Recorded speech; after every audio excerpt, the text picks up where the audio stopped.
En 1930, une classe entière de 50 élèves autochtones disparut d'un pensionnat de l'Arizona sans laisser de traces. Leur disparition fut enfouie dans les dossiers oubliés et le silence. Mais plus de 40 ans plus tard, un shérif nouvellement élu découvrit un détail choquant, un détail jusque-là ignoré, une preuve cruciale qui allait enfin résoudre ce mystère vieux de 45 ans. Le soleil de l'après-midi s'abattait impitoyablement sur Red Harvest, en Arizona, une ville isolée nichée près de la frontière entre l'Arizona et le Nouveau-Mexique, qui semblait oubliée par le temps. En 1975, la ville portait les stigmates de son passé trouble. Autrefois pensionnat indien fédéral au début des années 1900, elle avait commencé son déclin dans les années 1930, lorsque la ségrégation raciale s'était intensifiée, laissant derrière elle un lieu tendu et délabré, rongé par une forte criminalité, des difficultés économiques et des blessures persistantes. Le shérif Walter Claiborne, 48 ans et récemment élu, se tenait dans une ruelle ravagée par le désespoir. Deux petits corps gisaient, effondrés contre le mur de briques, leurs cheveux noirs tachés de sang, des enfants autochtones de 12 ou 13 ans à peine. Walter s'accroupit à côté d'eux, ses mains burinées tremblant légèrement tandis qu'il examinait la scène. Il remarqua des blessures défensives sur leurs petites mains, signe de leur résistance à leur agresseur.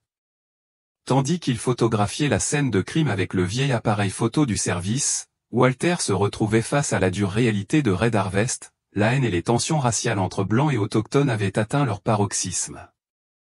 La plupart des pensionnats fermaient, la criminalité grimpait en flèche. Les sans-abri autochtones envahissaient les rues, et le chaos planait comme la poussière du désert. Walter marquait l'emplacement des preuves à la craie, l'estomac noué à mesure qu'il cataloguait chaque détail brutal. La vue de ces enfants innocents abandonnés comme des ordures dans cette ruelle oubliée le bouleversait. « Je ne peux pas » murmura-t-il à l'adjoint Martinez, qui sécurisait le périmètre. « J'ai besoin d'un instant. » Martinez hocha la tête avec compréhension. « Prenez votre temps, shérif. On s'en occupe. » Walter tituba jusqu'à sa voiture de patrouille, ses bottes crissant sur les éclats de verre et les débris. Le trajet de retour au poste de police lui parut interminable, chaque feu rouge lui laissait le temps d'apercevoir les visages des enfants derrière ses paupières closes. Le bâtiment du shérif se dressait tel une sentinelle usée sur Main Street, ses murs d'adobe fissurés mais robustes. Walter poussa les lourdes portes en bois et se dirigea vers son bureau, s'effondrant sur sa chaise. L'adjoint Carl Peterson, un officier chevronné aux tempes grisonnantes, frappa et entra. « C'est un peu dur, hein » dit-il en posant une tasse de café sur le bureau de Walter. « Tu ne devrais pas trop y penser, Walt. Tu finiras par t'y habituer, comme tout le monde. » Walter serra sa tasse chaude dans ses mains. « J'espère ne jamais m'habituer à voir des enfants morts, Carl. Mais j'espère vraiment devenir plus fort. Il faut faire quelque chose pour arrêter ça. Chaque jour, un autre enfant autochtone meurt. Cette ville ressemble de plus en plus à un enfer. » Peterson haussa les épaules, son expression se durcissant. « Cela ne s'arrêtera que lorsque tous ces Indiens apprendront à vivre une vie civilisée comme nous. » Il fit demi-tour et partit, laissant Walter seul avec son dégoût. Walter n'arrivait pas à croire que même ses collègues officiers étaient aveuglés par de tels préjugés. Il resta assis en silence, laissant la chaleur du café pénétrer ses os. Après avoir repris des forces, il se leva et emprunta l'étroit couloir jusqu'à la salle des archives. La salle des archives sentait le vieux papier et la poussière. Des étagères métalliques s'étendaient du sol au plafond, remplies de cartons et de chemises en papier craft. Walter commença à rassembler des dossiers sur des affaires impliquant des victimes autochtones, à la recherche de schémas, de similitudes, de tout ce qui pourrait aider à identifier les auteurs de ces meurtres.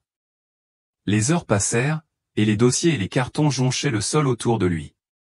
Ses yeux brûlaient à force de lire des caractères d'imprimerie défraîchis et des notes manuscrites. Puis, dans le coin du fond, il remarqua une petite porte marquée « Entrepôt d'avant 1940 ». Intrigué par les violences d'autrefois, il essaya la poignée. Elle était verrouillée, mais le bois autour du loquet était pourri. Une forte pression et elle céda. À l'intérieur, des toiles d'araignée recouvraient des cartons restés inutilisés depuis des décennies. Walter sortit un carton particulièrement poussiéreux de l'étagère du haut, toussant tandis que des particules emplissaient l'air. L'étiquette, à peine lisible, indiquait « Enquête fédérale sur les personnes disparues de 1930 ». Il rapporta la boîte à la lumière du jour et l'ouvrit avec précaution. À l'intérieur se trouvaient des dossiers documentant la disparition d'une classe entière de 50 enfants autochtones du pensionnat local où ils avaient tout simplement disparu des archives en 1930. Walter se souvenait de cette affaire, tout le monde à Red Harvest était au courant, même si la plupart préféraient garder le silence. Son propre grand-père avait été l'enquêteur. Walter avait vu bien des choses terribles, mais cette affaire l'avait toujours choqué et déconcerté. Une classe entière ne pouvait pas disparaître comme ça, quelque chose de plus profond, de plus sombre, avait dû se produire. Il rassembla les dossiers et retourna à son bureau, les étalant sur son bureau. Tandis qu'il les examinait, une photo en noir et blanc attira son attention. Elle montrait la classe absente posée devant l'école où les élèves en rangs uniformes, le visage grave mais à l'arrière-plan, partiellement visible, se trouvait un camion de déménagement. Walter plissa les yeux, distinguant l'inscription sur le flanc « SH Style Moving Company ». Son pouce accéléra. Cette entreprise était toujours en activité à Red Harvest, il avait vu leur camion en ville la semaine dernière. L'adjoint Miguel Herrera passa devant la porte ouverte, puis revint sur ses pas. « Que faites-vous de cette vieille affaire ?» Walter leva les yeux. Après la scène de crime d'aujourd'hui, j'avais besoin de comprendre l'histoire. Cette affaire de 1930, la disparition de 50 enfants autochtones a un lien. Je le sens au plus profond de moi. Ces gens souffrent depuis si longtemps, Miguel. Il faut que quelqu'un s'en soucie. Herrera secoua la tête. C'est inutile et sans espoir de reprendre une affaire aussi ancienne. Concentrez-vous sur les affaires en cours. Il marqua une pause, puis ajouta, « Oh, et n'oubliez pas votre rendez-vous avec le maire CR. Je ne sais pas de quoi il s'agit, mais il s'agit probablement des prochaines élections. » Walter jeta un coup d'œil à sa montre. « Zut, j'ai failli oublier. » Merci, Miguel. Il rangea les dossiers dans le tiroir de son bureau, le verrouillant soigneusement. La photo du camion de déménagement lui revint en mémoire tandis qu'il se levait pour ajuster son uniforme. Quelque chose dans le nom de cette entreprise le perturbait. Il attrapa son chapeau et se dirigea vers la porte, ses pas résonnant dans le couloir vide. La chaleur de fin d'après-midi le frappa comme un mur lorsqu'il sortit. L'hôtel de ville se dressait juste à côté, son architecture coloniale espagnole rappelant l'histoire mouvementée de la ville. Walter traversa la cour brûlée, repensant encore aux découvertes de la journée. 50 enfants ne pouvaient pas disparaître comme ça et ce camion de déménagement sur la photo signifiait quelque chose, il en était certain. En approchant du bureau du maire, Walter redressa les épaules. Quel que soit le souhait du maire CR, il s'en occuperait avec professionnalisme, mais ses pensées restaient tournées vers ses 2 enfants morts dans la ruelle et les 50 disparus 45 ans plus tôt. Walter tendit la main vers la poignée, mais se figea devant le bureau du maire Krantz, percevant des voix à l'intérieur. Dans sa précipitation, il avait oublié de frapper. À travers l'épaisse porte en chêne, il pouvait entendre la voix tonitruante et reconnaissable entre toutes du maire. « Excellent travail, comme toujours », a déclaré le maire Krantz. Ce nouveau contrat profitera à la ville et à votre entreprise. La constance de votre service et la qualité de vos prestations au fil des ans parlent d'elles-mêmes. Tout le plaisir est pour nous, monsieur le maire, dit une autre voix, douce et cultivée. Nous sommes reconnaissants à SH Style Moving Company de vous avoir offert son soutien lors des prochaines élections. Votre vision pour Red Harvest s'inscrit parfaitement dans nos intérêts commerciaux. SH Frozy Moving Company. Le nom lui frappa violemment, la même entreprise que sur la photo de 1930, le camion en arrière-plan lorsque 50 enfants disparurent. Sa main resta suspendue au-dessus de la poignée de porte, tandis que ses pensées s'emballaient. Après 45 ans, l'entreprise était toujours en activité, toujours liée aux autorités municipales. La porte s'ouvrit brusquement et Walter se retrouva face à face avec un homme d'une 50aine d'années, bien habillé. Derrière lui, le maire Krantz leva les yeux de son bureau en acajou. « Shérif Claiborne, s'exclama le maire, nous ne vous avons pas entendu frapper. Walter s'éclaircit la gorge. Mes excuses, maire Krantz. Je ne voulais pas vous interrompre. L'homme bien habillé sourit, même si son sourire n'atteignit pas ses yeux. Aucun mal n'a été fait. On était juste en train de terminer. Le maire Krantz se leva et fit des gestes entre eux. Shérif, voici Simon H. Style Jr. Propriétaire de l'entreprise de déménagement SH Style. C'est l'un de nos partenaires commerciaux les plus importants en ville. Walter serra la main de l'homme, remarquant la montre en or coûteuse et les ongles manucurés. Enchanté de vous rencontrer, monsieur Style. De même, shérif. J'ai entendu du bien de votre récente élection. Style s'est tourné vers le maire. Je vous laisse parler, messieurs. Douglas, on se voit au club jeudi.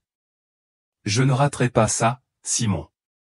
Le maire Krantz accompagna Style dehors, leur pas résonnant dans le couloir de marbre. Debout dans le bureau cossu, Walter étudiait les peintures à l'huile des maires précédents. Son regard s'attarda sur l'une d'elles, datant des années 1930, Franklin W. Krantz, le grand-père du maire actuel. Lorsque le maire Krantz revint, il ferma fermement la porte et fit signe vers un fauteuil en cuir. « Assieds-toi, Walter. Il faut qu'on parle des prochaines élections. » Walter était assis, son esprit traitant toujours la connexion avec SH Style. Le maire se pencha en avant, les mains jointes. « J'ai besoin que tout se déroule sans accroc et en toute sécurité, surtout avec l'augmentation des affaires criminelles impliquant des populations autochtones, les meurtres d'aujourd'hui, par exemple. Les électeurs sont inquiets, Walter. Ils veulent des mesures concrètes. Nous menons une enquête approfondie. » L'enquête ne suffit pas, interrompit Krantz. Pour réussir, je dois prouver que la criminalité au sein de la communauté autochtone diminuera ce mois-ci. J'ai une solution. Walter attendit, son malaise grandissant. Déménagement, a simplement dit le maire. L'entreprise de déménagement SH Style nous aidera à atteindre cet objectif. Nous avons besoin du soutien de votre service pour assurer le bon déroulement des opérations. Je souhaite que vous élaboriez un plan pour anticiper tout problème et rendre cela possible. Walter se pencha en arrière, choisissant ses mots avec soin. Parlez-vous d'un exode de la communauté indigène de Red Harvest? Exactement. Le sourire du maire était froid. Nous avons tout arrangé avec SH Style. Ils seront relogés là où ils le méritent, un endroit meilleur où ils pourront vivre en paix sans causer de problèmes dans notre ville. Quelle colonie, insista Walter. Où sont-ils transférés exactement? Le maire fit un signe de la main dédaigneux. Ces détails ne vous concernent pas. Votre mission est de garantir l'ordre public pendant la transition. Puis-je compter sur vous, shérif? Walter se sentait pris au piège. Refuser lui ferait perdre son poste et toute chance de protéger ses gens, mais accepter lui semblait une trahison. Je vais devoir revoir le cadre juridique. Le cadre est solide, le ton de Krantz était sans appel. C'est dans l'intérêt de tous, baisse de la criminalité, meilleures conditions de vie pour eux, paix pour nos citoyens, tout le monde y gagne. Le maire s'est levé, signalant la fin de la réunion. Garde ça confidentiel, Walter, mais je veux des résultats concrets. J'attends ton plan d'ici la fin de la semaine. Walter se leva lentement. Compris, monsieur le maire. Bravo, je savais que je pouvais compter sur vous. Il quitta le bureau, les pensées en ébullition. SH Style Moving Company, impliqué dans les disparitions de 1930 et maintenant dans ce nouveau déménagement. Le grand-père du maire était en poste lorsque ses 50 enfants avaient disparu, son petit-fils préparait maintenant un autre déménagement.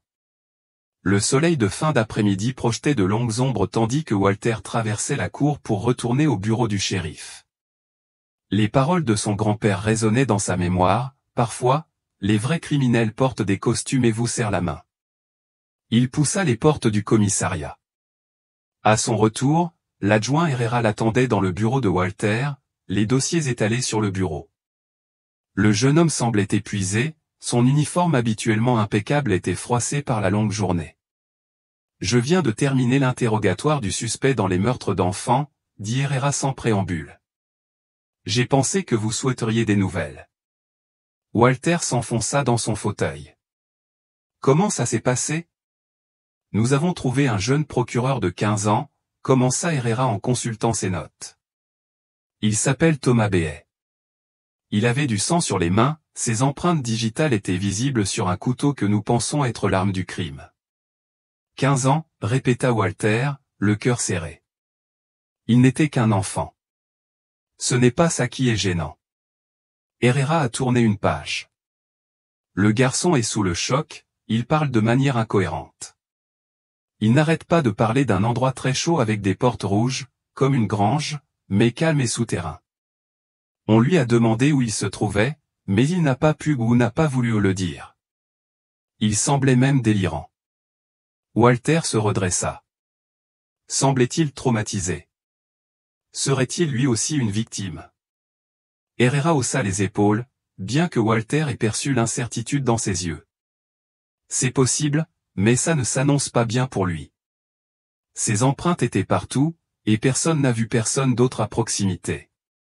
Ces gens-là font rarement du mal à leurs propres proches, insista Walter. Surtout pas aux enfants. Il doit y avoir quelqu'un d'autre impliqué, sans doute. Herrera a admis, mais vous savez comment ça se passe. Ces affaires se produisent plusieurs fois par semaine maintenant. Les supérieurs veulent qu'elles soient réglées rapidement.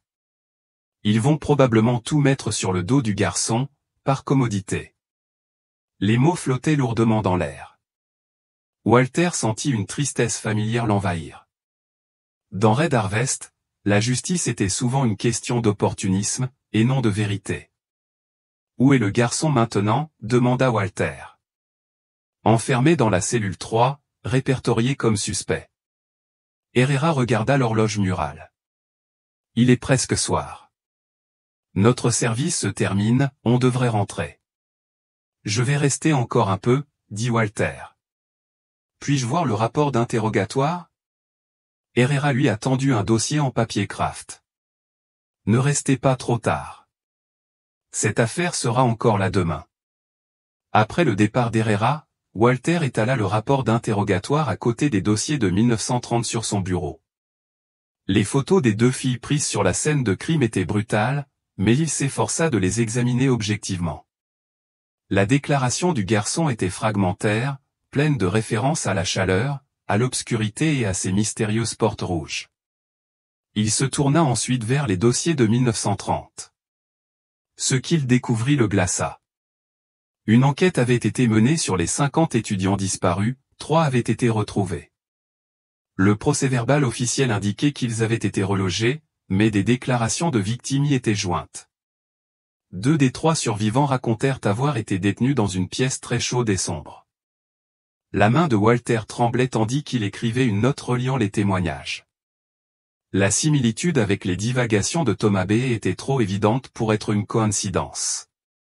En fouillant plus profondément dans les archives de l'internat, il découvrit autre chose, l'école entretenait un partenariat étroit avec SH Style Moving Company. Chaque sortie scolaire, chaque sortie, chaque besoin de transport était pris en charge par eux. Pourquoi une entreprise de déménagement, plutôt qu'un service de bus, s'occuperait-elle du transport scolaire? Il ressortit la photo de classe. Les enfants étaient alignés, le visage grave, vêtus de leurs uniformes d'internat. La légende disait, une sortie scolaire annuelle, mai 1930. Mais au lieu d'un autobus scolaire en arrière-plan, il y avait ce camion de déménagement. Pourquoi des enfants seraient-ils embarqués dans un camion de déménagement pour une sortie scolaire? Walter continua de fouiller les archives.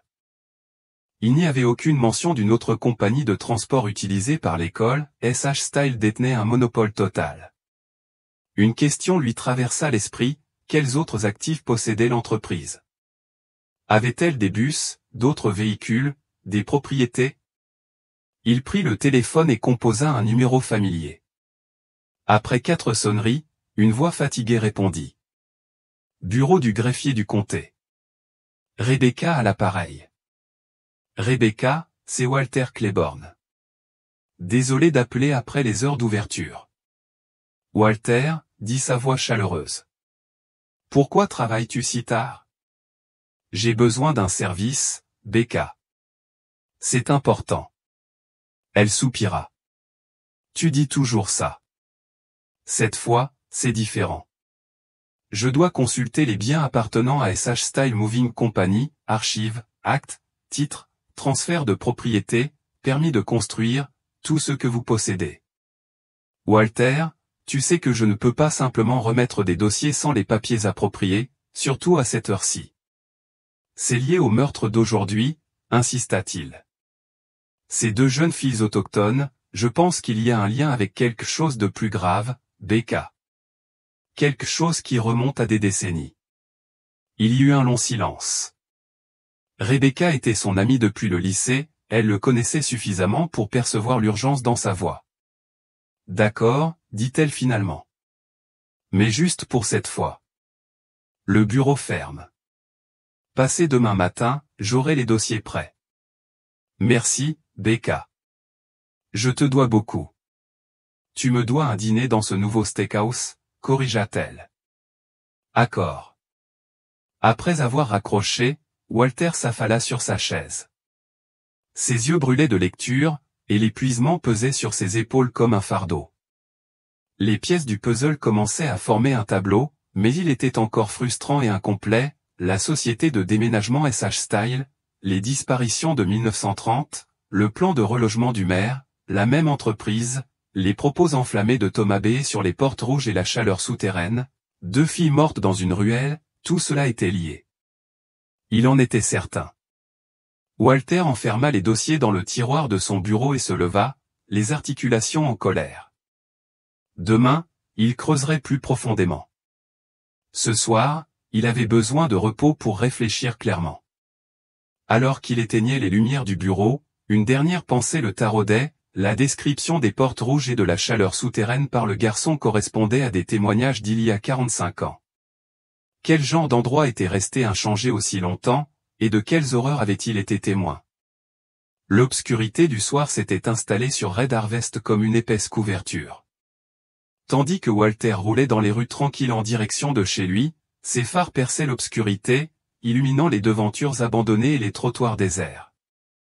La ville paraissait toujours différente après la tombée de la nuit, plus menaçante, comme si les ombres cachaient des secrets trop terribles pour être affrontés en plein jour.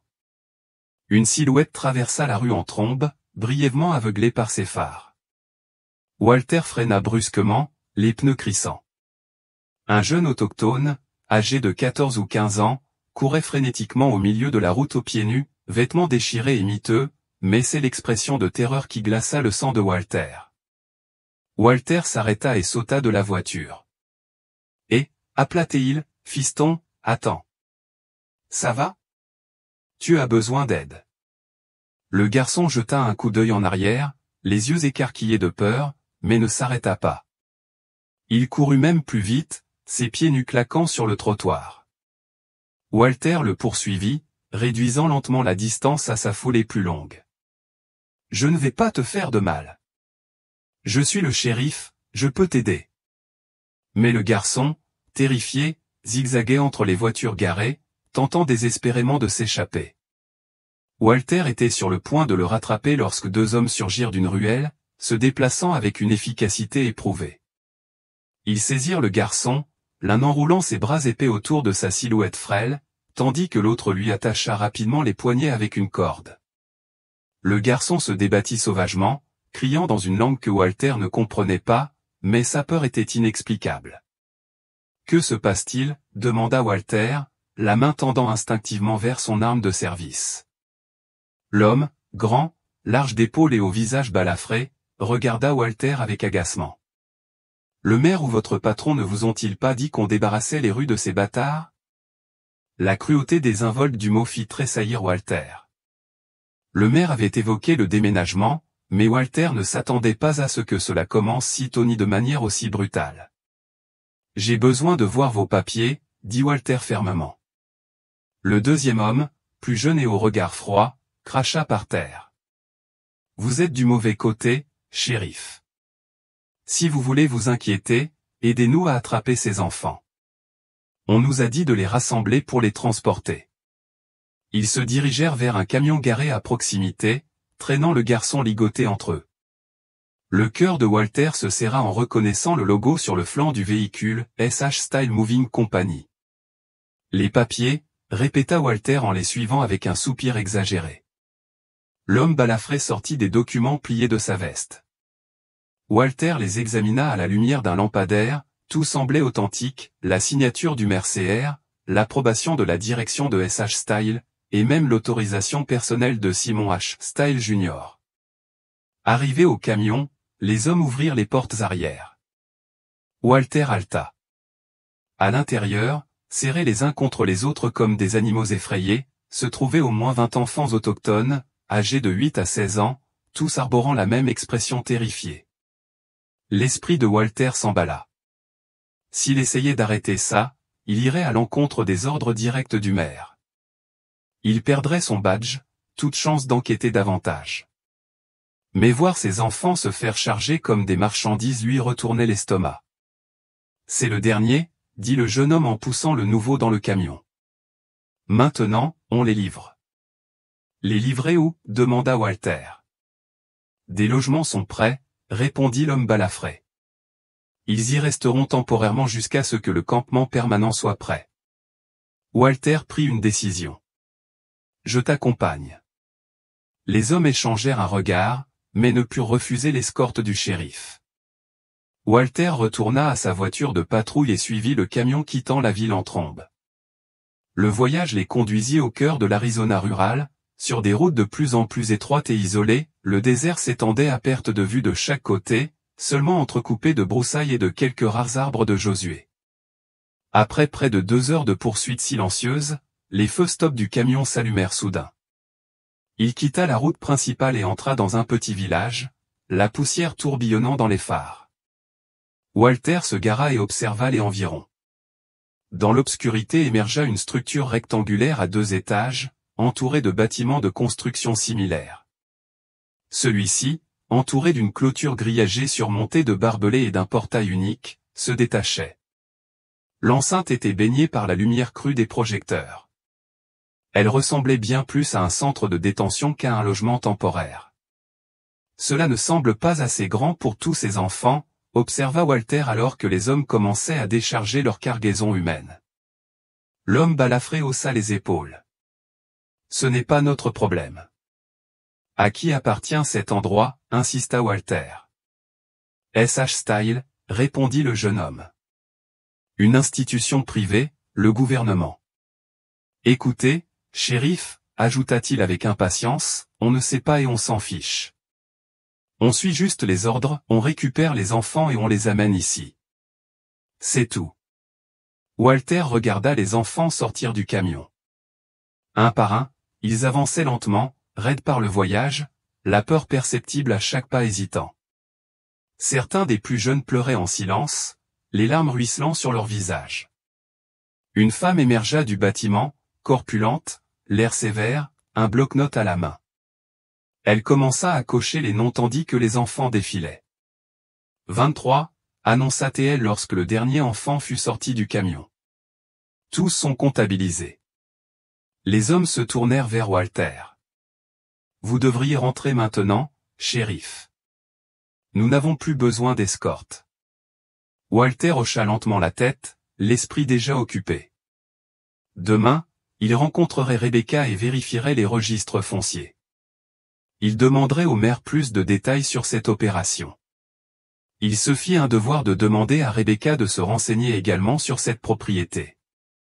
Il attendit, observant les enfants franchir le portail et être confiés à un autre homme qui attendait à l'intérieur.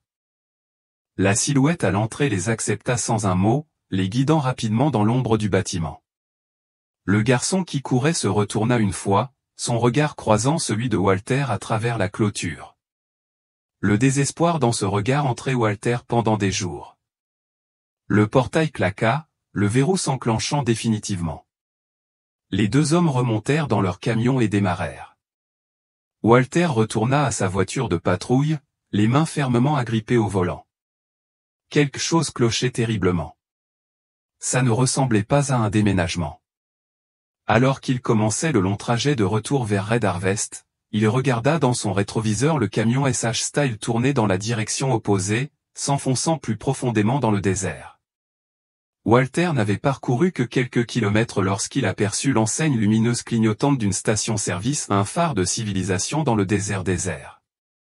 Walter s'arrêta sur le parking, la tête lancinante, un violent mal de tête qui s'accumulait depuis qu'il avait quitté la maison clôturée. Les événements de la journée où les enfants assassinés, les anciens dossiers, les projets du maire, et maintenant ce déménagement inquiétant pesait sur lui comme un poids. Il avait besoin de nourriture, de café et d'un moment pour se changer les idées avant les 2 heures de route qui le ramèneraient à Red Harvest. Après avoir fait le plein, Walter entra dans la petite supérette. Les néons bourdonnaient au-dessus de sa tête, un bourdonnement sourd après l'obscurité extérieure.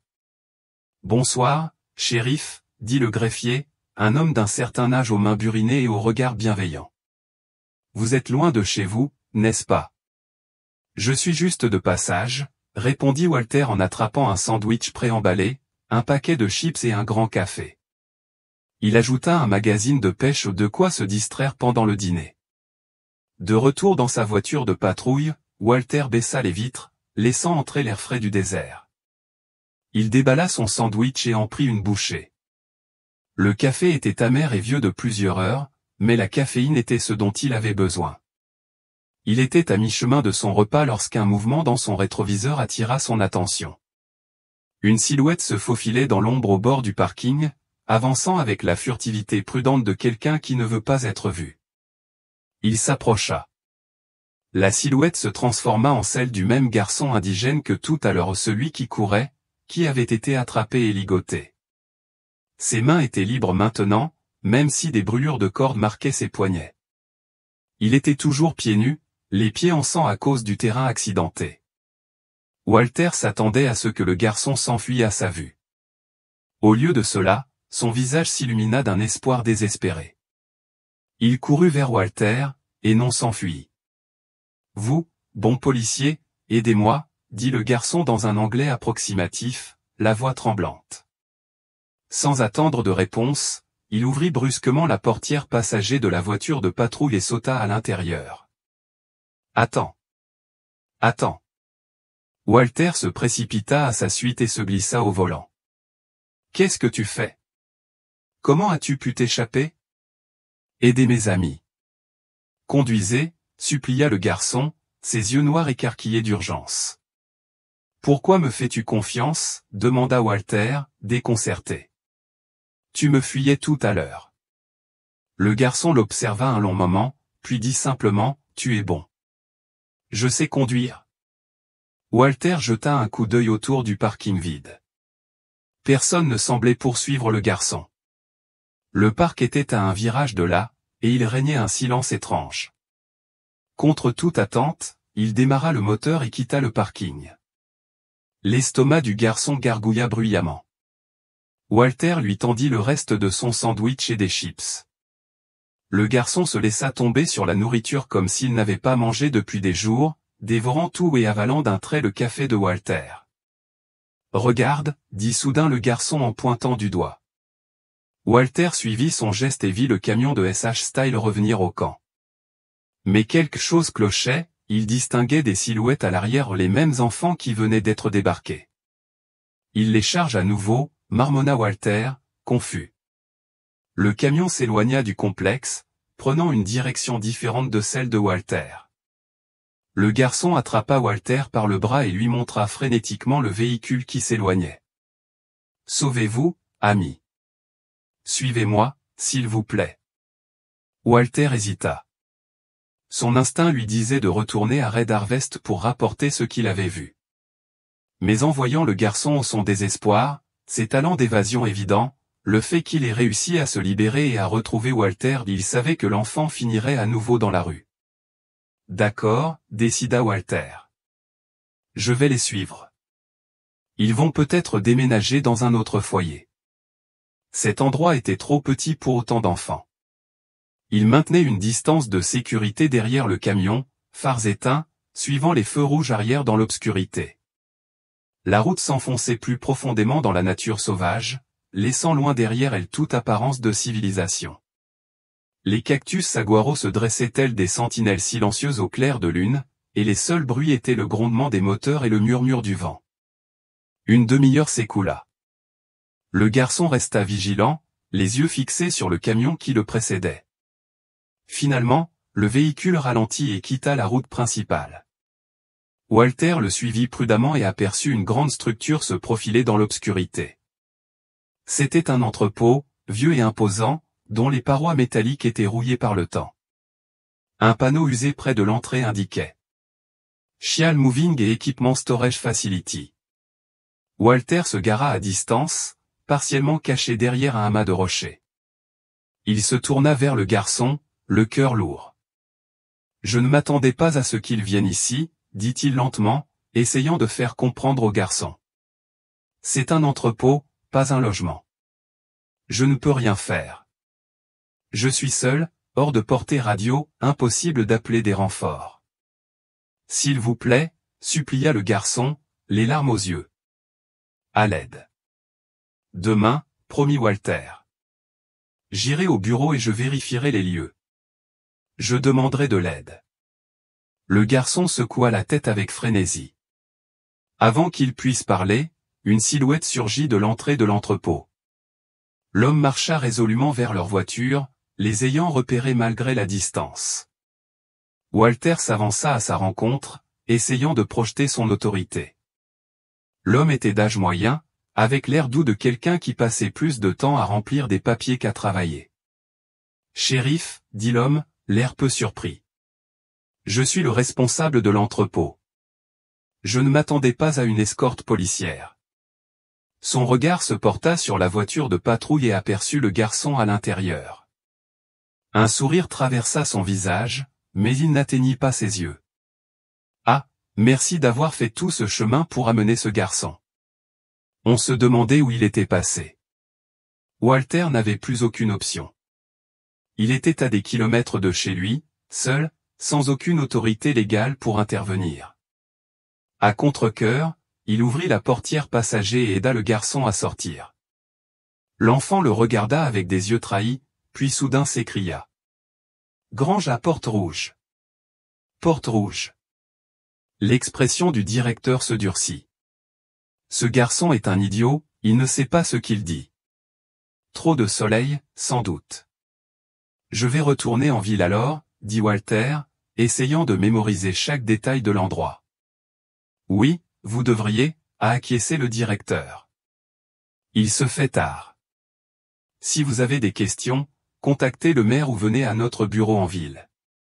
Walter regarda le gérant prendre le bras du garçon et le conduire de l'autre côté de la rue en direction de l'entrepôt. Le garçon trébucha, ses pieds nus luttant sur le sol accidenté. Walter monta dans sa voiture, mais ne démarra pas le moteur, quelque chose clochait terriblement. Tous ses instincts criaient au danger, l'intuition de son grand-père, transmise de génération en génération par les policiers, déclenchait toutes les alarmes. Il observa à travers son pare-brise l'homme et le garçon s'approcher de l'entrepôt. Soudain, le garçon se dégagea et tenta de s'enfuir. Le gérant jura et le poursuivit. Malgré son air terne, il se déplaçait avec une rapidité surprenante. Le garçon avait à peine parcouru 6 mètres que le gérant le rattrapa. Sans hésiter, l'homme le frappa violemment à l'arrière de la tête. L'enfant s'écroula au sol. La main de Walter se dirigea vers son arme de service, mais il s'obligea à rester immobile. Le directeur hissa le garçon sur son épaule comme un sac de céréales et continua vers l'entrepôt. Cela ne ressemblait en rien à ce que le maire CR avait décrit. Il ne s'agissait pas d'un déménagement vers un endroit meilleur, c'était quelque chose de bien plus sinistre.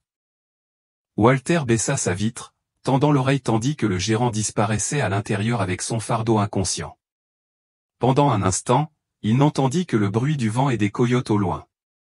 Puis il entendit faible mais indubitable des voix d'enfants hurlant et hurlant, des cris de terreur et de douleur, provenant des profondeurs de l'entrepôt. Le sang de Walter se glaça. Quoi qu'il se passe dans cet entrepôt, des enfants souffrent. Le garçon avait eu raison d'appeler à l'aide, et Walter l'avait replongé dans le danger. Il serra le volant, les jointures blanches. Il ne pouvait pas prendre d'assaut l'entrepôt seul, ce serait du suicide, et cela ne servirait à rien. Il avait besoin d'un signal radio pour appeler des renforts. Il avait besoin de preuves. Il devait agir, et vite, avant que d'autres enfants ne disparaissent à jamais, comme ces 50 enfants de 1930. Walter démarra son moteur et entama le chemin du retour, l'esprit bourdonnant d'idées. La corruption était profonde, mais tout le monde à Red Harvest n'y participait pas. Il trouverait des alliés et il reviendrait. Walter appuya sur l'accélérateur, poussant sa voiture de patrouille à bout de souffle tandis qu'il fonçait vers la station-service. Ses mains tremblaient sur le volant, non pas de peur, mais de rage. Les lumières de la station-service apparurent comme un phare dans l'obscurité. Walter s'arrêta brusquement et se précipita à l'intérieur, surprenant le caissier à moitié assoupi derrière le comptoir. « J'ai besoin de ton téléphone », dit Walter d'un ton pressant. « C'est une affaire officielle. » L'employé hocha la tête en désignant la cabine téléphonique accrochée au mur. Walter prit le combiné et composa de mémoire le numéro du domicile de l'adjoint Herrera. Une bague, 2, 3, 4. Allô? La voix d'Herrera était lourde de sommeil.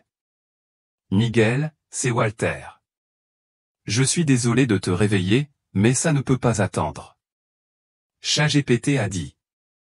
Écoutez bien, dit Walter, les mots s'échappant. Le déménagement dont le maire a parlé, j'ai suivi les camions. Ils ont emmené ces enfants autochtones dans un entrepôt appartenant à SH Style, à environ 2h30 de la ville. Miguel? J'ai entendu des enfants crier à l'intérieur. Je les ai vus frapper un garçon qui tentait de s'échapper. Mon Dieu, souffla Walter Herrera. Ce que tu as fait était incroyablement dangereux pour ta sécurité. Tu y es allé seul. Là n'est pas la question.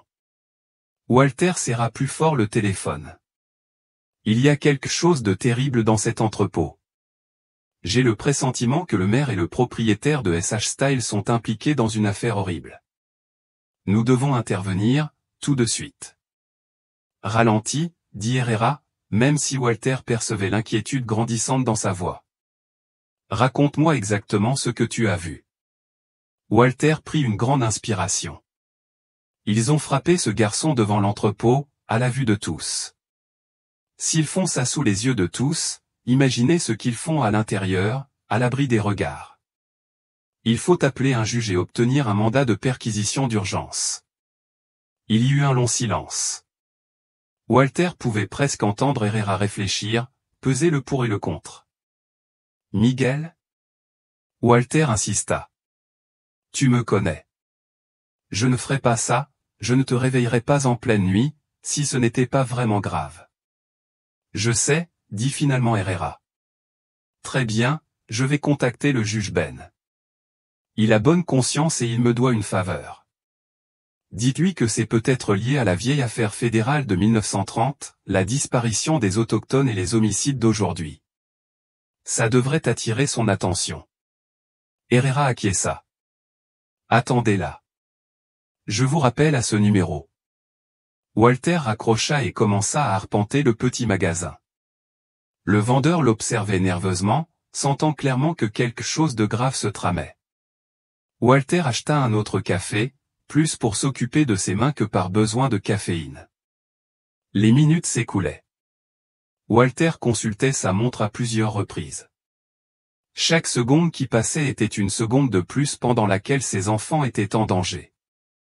Il pensa au garçon qui lui avait fait confiance, qui savait, d'une manière ou d'une autre, que Walter était un bon policier. Il avait trahi ce garçon une fois, il ne le trahirait plus. Le téléphone sonna. L'employé répondit et tendit immédiatement le téléphone à Walter. Nous avons le feu vert, a déclaré Herrera sans préambule. Le juge Ben a signé le mandat. Je suis en train de constituer une équipe tactique, Peterson, Martinez, Kowalski, tous des hommes de bien qui ne poseront pas trop de questions. Dieu merci, souffla Walter. Il donna à Herrera l'adresse de la station-service. On se retrouve ici avant de se rendre à l'entrepôt, c'est à environ une demi-heure d'ici. La voix d'Herrera devint sérieuse. Tu as intérêt à avoir raison. Non pas que je souhaite qu'il y ait des enfants souffrant à l'intérieur, Dieu sait que non, mais si nous nous trompons, si ce n'est qu'un simple entrepôt. Je sais, dit Walter doucement, mais j'ai entendu ces cris, Miguel. J'ai vu ce garçon se faire tabasser et emmener à l'intérieur. Que Dieu nous vienne en aide si tu as tort. Mais que Dieu aide ses enfants si tu as raison. Ils raccrochèrent. Walter sortit dans la nuit fraîche du désert. Les étoiles brillaient au-dessus de leur tête, indifférentes à la souffrance humaine. Mais Walter Claiborne n'était pas indifférent. Il veillerait à ce que justice soit faite, quel qu'en soit le prix. Il s'appuya contre sa voiture de patrouille et attendit, scrutant la route déserte, le premier signe de phare approchant. Le convoi de véhicules de police fendit l'obscurité du désert tel des prédateurs en chasse. Walter ouvrait la marche dans sa voiture de patrouille, suivi de 3 voitures de patrouille et d'un fourgon tactique sans sirène ni gyrophare. Ils avançaient en silence, espérant maintenir l'effet de surprise. Herrera accompagnait Walter, vérifiant son arme de service et sa radio. L'équipe est prête, a déclaré Herrera. 8 officiers au total, plus 4 spécialistes tactiques. En cas de résistance, nous sommes prêts. Espérons que nous n'en arriverons pas là. Walter répondit, la main posée sur son arme. L'entrepôt apparut devant lui, monolithe sombre se détachant sur le ciel étoilé. Walter fit signe au convoi de s'arrêter à distance. Les officiers sortirent, avançant avec une efficacité éprouvée. N'oubliez pas, murmura Herrera à l'équipe rassemblée, on nous signale la présence d'enfants à l'intérieur. Surveillez votre tir, soyez prudents avec vos tirs si cela arrive. Ils s'approchèrent de l'entrepôt à pied, se déployant pour encercler le bâtiment. Dans la lumière crue de la lune, Walter distingua la structure décrépite, un revêtement métallique rouge et rouillé, qui avait connu des jours meilleurs. Aucun signe distinctif ne l'identifiait comme SH Style, juste un bâtiment anonyme au milieu de nulle part, entouré de broussailles désertiques et bordé par un arroyo asséché. Avant qu'il puisse s'annoncer, les portes principales s'ouvrirent brusquement. Plusieurs hommes se précipitèrent dehors, dont le responsable de l'entrepôt que Walter avait rencontré plus tôt en tête. « Que se passe-t-il ici » demanda le directeur en brandissant une liasse de papier. « Nous avons la signature du maire, c'est une opération légale. » Herrera s'avança, son badge étincelant. « Ça n'a plus d'importance. Nous avons reçu des signalements d'enfants pleurant et criant dans cet établissement, ainsi qu'un témoignage de violence sur mineurs. C'est du harcèlement, a protesté le gérant. Vous n'avez aucun droit, c'est une entreprise légitime. Herrera l'interrompit en brandissant le mandat. Écartez-vous. Le visage du directeur pâlit à la lecture du document. Après un moment de tension, il recula, laissant entrer les agents. À l'intérieur, l'entrepôt était caverneux et mal éclairé. Le niveau supérieur paraissait presque vide, des cartons poussiéreux empilés de manière désordonnée, des étagères cassées, de vieux diables couverts de rouille et de toiles d'araignée. On aurait dit un entrepôt abandonné. « Où sont les enfants » demanda Walter en s'adressant au directeur. Le gérant resta silencieux, la mâchoire serrée. 4 hommes à l'air rude se tenaient à proximité, échangeant des regards nerveux. Walter parcourut l'intérieur du regard, cherchant quelque chose d'anormal. Puis il l'aperçut, une boîte de taille industrielle enfouie sous une pile d'autres. Contrairement aux autres, celle-ci portait des inscriptions effacées, et quelque chose avait été grossièrement peint sur le côté face au mur. Walter s'approcha, plissant les yeux tandis qu'il scrutait les 3 plis entre la boîte et le mur. Une porte de grange rouge, grossièrement dessinée, d'une simplicité profondément troublante.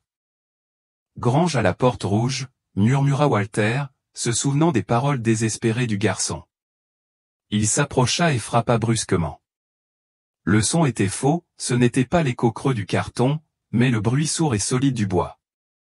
Ce n'est pas une boîte, a-t-il lancé à l'équipe. C'est du contreplaqué peint pour ressembler aux autres. Éloignez-les de là. Le directeur cria, mais 2 agents le maîtrisaient déjà. L'équipe tactique intervint, débarrassant rapidement les cartons empilés sur la fausse structure. En écartant le contreplaqué, ils découvrirent une trappe dans le sol en béton, verrouillée par un lourd cadenas. Herrera ordonna de couper la serrure. Les coupe-boulons cédèrent dans un craquement sec. Ils soulevèrent la trappe, une vague d'air vicié et fétide monta d'en bas, accompagnée de cris doux, de murmures et de pas traînants. Walter braqua sa lampe torche dans l'étroit escalier. Des dizaines de paires d'yeux les fixèrent, des enfants blottis les uns contre les autres dans l'obscurité. « Mon Dieu !» murmura quelqu'un. « Sortez-les !» ordonna Walter, descendant déjà les escaliers. Le personnel médical formait une chaîne humaine, soulevant délicatement les enfants dans les escaliers et les amenant dans l'entrepôt. Certains étaient trop faibles pour marcher, d'autres trop effrayés pour bouger. Walter et Herrera travaillaient côte à côte, rassurant doucement les plus petits. « Combien ?» demanda Herrera tandis qu'ils élevaient ce qui semblait être le 30e enfant. « J'en compte au moins 30, rapporta un officier. « Peut-être plus. » En arrière-plan, les employés de l'entrepôt étaient arrêtés, leurs protestations restèrent lettre morte. Le directeur avait complètement cessé de parler, le visage blême.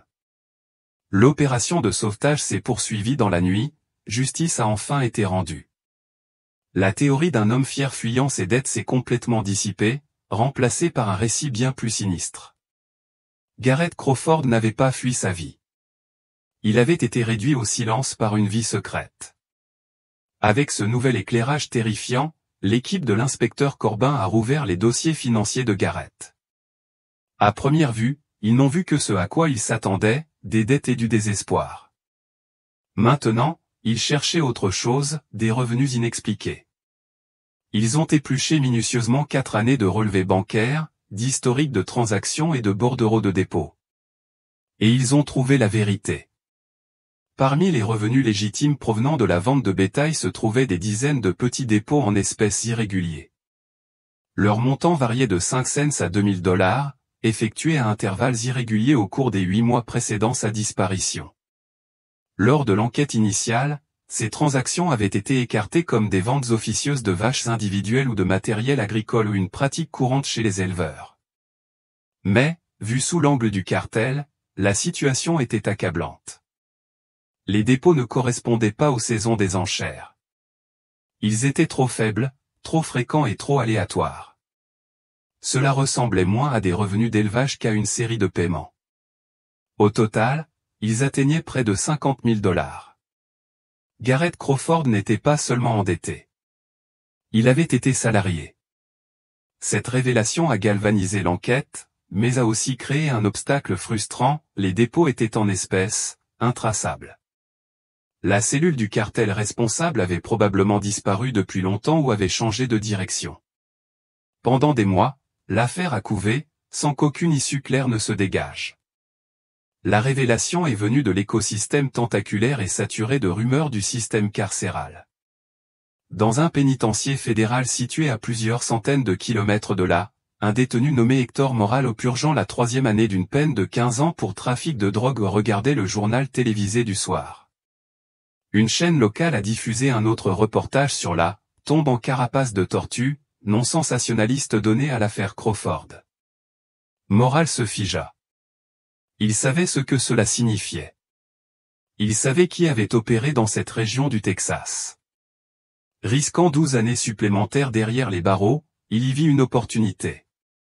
Il demanda à son avocat de contacter le bureau du procureur du comté de Brewster. Il avait des informations sur un meurtre. Un accord a été négocié, une réduction de peine potentielle et un transfert vers un établissement plus sûr en échange de sa coopération. Moral a accepté de discuter. L'inspecteur Corbin et l'agent Suarez se sont rendus au pénitencier pour mener l'interrogatoire. Moral était un trafiquant de niveau intermédiaire, pas un patron, mais il travaillait pour l'organisation depuis des années. Il était nerveux, regardant constamment par-dessus son épaule, même dans la salle d'interrogatoire sécurisée. Malgré tout, il a raconté toute la tragédie des derniers mois de Garrett Crawford. Il confirma que Garrett, désespéré de sauver son ranch, avait conclu un pacte avec le diable. Un cartel local, à la recherche d'un point de transit discret pour les cargaisons traversant la frontière, l'avait contacté. Le ranch Crawford était parfait, isolé, vaste et possédé par un homme en grande difficulté financière. L'accord était simple. Garrett leur permettrait d'utiliser un coin de sa grange isolée comme entrepôt temporaire. En échange, ils recevraient des versements réguliers en espèces. Morale a expliqué que Garrett était réticent à y participer, rongé par la culpabilité, mais ne voyant aucun autre moyen d'éviter la saisie. Pendant un temps, l'arrangement a fonctionné. Mais les ambitions du cartel grandirent. Le chef de la cellule, un homme impitoyable connu sous le nom d', El Marcio, le marteau, décida de passer du trafic de drogue au trafic d'êtres humains, une activité plus lucrative. Il informa Garrett que la grange allait désormais accueillir des personnes, principalement des femmes et des enfants, transférés vers le nord. Garrett Crawford ne franchirait pas cette limite. Il était père. L'idée que des personnes vulnérables soient enfermées comme du bétail dans sa grange l'horrifiait. Il refusa. Il annonça à l'agent du cartel que l'affaire était rompue et qu'il devait quitter ses terres. Il commit une erreur fatale. Il menaça d'aller voir la police. Il ne le fit jamais, expliqua Morale, mais la menace seule suffisait.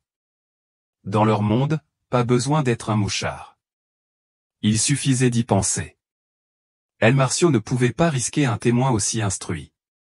Morale raconta la nuit où Garrett fut enlevé. Il n'y eut aucune bagarre dans la grange, 2 hommes l'attendirent, l'empoignèrent et le forcèrent à monter dans un véhicule. Ils ne le tuèrent pas immédiatement. Ils l'emmenèrent dans une maison isolée et abandonnée, de l'autre côté de la frontière du comté. Pendant des jours, ils le torturèrent. Leur objectif n'était pas seulement de le punir. Ils voulaient qu'il cède son titre de propriété à une société écran qu'il contrôlait.